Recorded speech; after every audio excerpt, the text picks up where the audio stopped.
Olá, turma! Tudo bom com vocês? Como estão?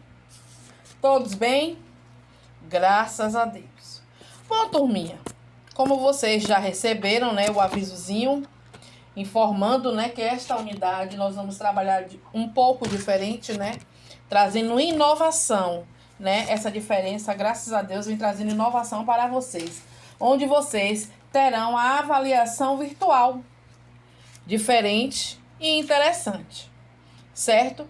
E o assunto que nós demos esta semana é o assunto que cairá na avaliação virtual. Então, aproprie a atenção e que vocês estudem antes de fazer a prova, tá certo?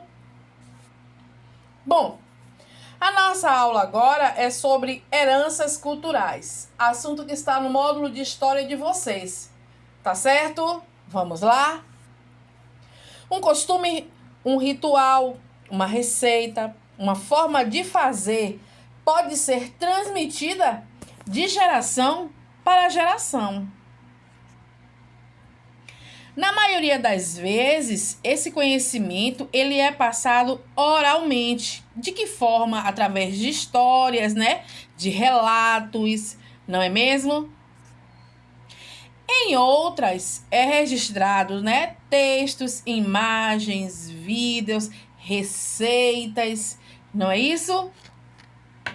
Bom, muitos costumes e tradições dos povos indígenas do passado foram transmitidos, né, por meio de mitos e histórias repassados, né, oralmente.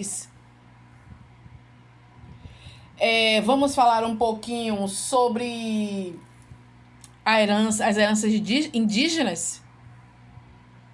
Bom, os primeiros habitantes do Brasil foram os povos indígenas. Eles influenciaram nossa alimentação, vocabulário e hábitos. Comunidades indígenas. Há grupos que vivem isolados, sem contato com não indígenas, né, de outras etnias. Os grupos isolados vivem em terras indígenas controladas pela Fundação Nacional do Índio, né, a FUNAI. Ou seja, são áreas, né, em que o acesso à população, de um modo geral, ele é proibido.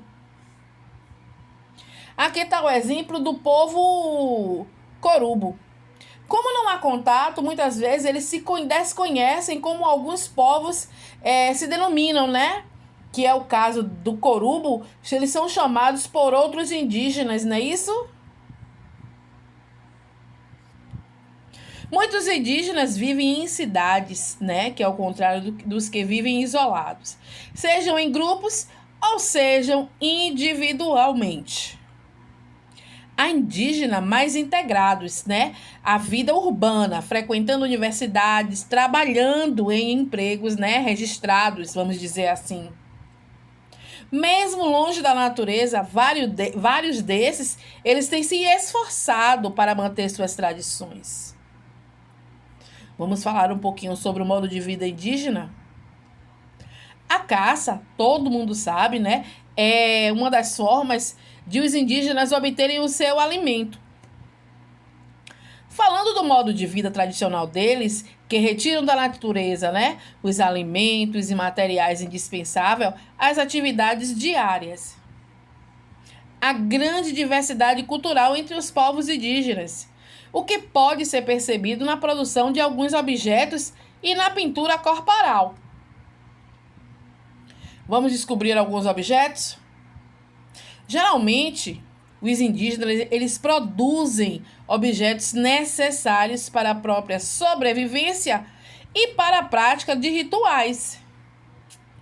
Essas peças, elas são feitas, né, de materiais encontrados nas florestas, como madeira, argila, fibras e palhas vegetais. Diversos indígenas pintaram o rosto, né? Pintam, na realidade, o rosto e o corpo quando há eventos na aldeia. E, geralmente, A pintura, ela depende, né, do evento que vai acontecer na aldeia. Se é casamento, se é funeral, o evento que for, a pintura ela é diferente. E como eu disse anteriormente, cada tribo indígena, ela tem as suas características, certo? Na forma de pintar e na forma de se comunicar. As tintas, elas são naturais, feitas de sementes, né? Ou frutos. A cultura indígena no nosso cotidiano. Há alguns hábitos indígenas incorporados, né, no cotidiano brasileiro. Por exemplo, comer beiju de mandioca, tomar banho todos os dias, dormir rede. Bom, vamos falar um pouquinho sobre o vocabulário indígena. Curitiba, Itajaí, Itapuã, Igaraçu são exemplos, né, de palavras, né, encontradas hoje na língua portuguesa, mas que são palavras de origem indígena. Embora a língua portuguesa seja a nossa língua oficial, a língua tupi, ela foi falada por muito tempo pelos habitantes do Brasil no passado.